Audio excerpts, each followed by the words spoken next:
कजो। जी supreme court Pakistan अवामी उहदनि ते वेठल समूरनि अमलदारनि जा केस बहाल करे छॾिया आहिनि।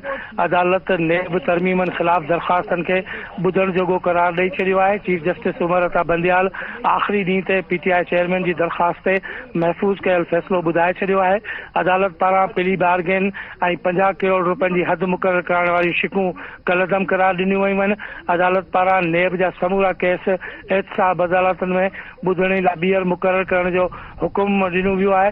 फ़ैसिले में सुप्रीम कोर्ट जे जज जस्टिस मंसूर अली शाह जो इख़्तिलाफ़ी नोट बि शामिल आहे। अहिड़ी रीति Supreme Court of Pakistan PTI chairman जी जेका दरख़्वास्त हुई उन दरख़्वास्त खे ॿुधण जोॻो करार ॾेई छॾियो आहे।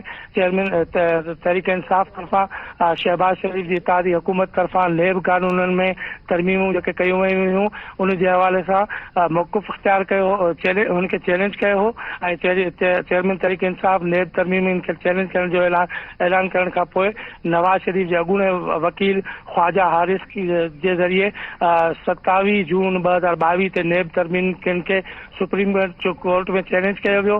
Chief justice Umar Ata Ijazul Hasan justice Mansoor Ali Shah ते ॿधल बेंच नेब तरमीमनि लाइ पहिरीं ॿुधणी 19 जुलाई 2022 ते रखी, जंहिंमें वफ़ाक़ी हुकूमत ऐं अटॉर्नी जनरल खे नोटिस जारी कया विया हुआ। अटॉर्नी जनरल ऐं वकील वफ़ाक़ी हुकूमत खे जो जेको मामिलो आहे उन जे हवाले सां फुल कोर्ट तश्कील ॾियण जी इस्तदा खे 29 अगस्त ते मुस्तरद करे छॾियो हो। नेब तरमीमनि जे ख़िलाफ़ दरख़्वास्त ते सुप्रीम कोर्ट 53 ॿुधणियूं कयूं। 5 सेप्टेम्बर जो फ़ैसिलो महफ़ूज़ कयो ऐं 15 सेप्टेम्बर ते जेको आहे सो इहो फ़ैसिलो जेको आहे उहो 1-2 जी तनासुब सां ॿुधायो वियो आहे। नेब तरमीमनि खे कलअदम करार ॾिनो वियो।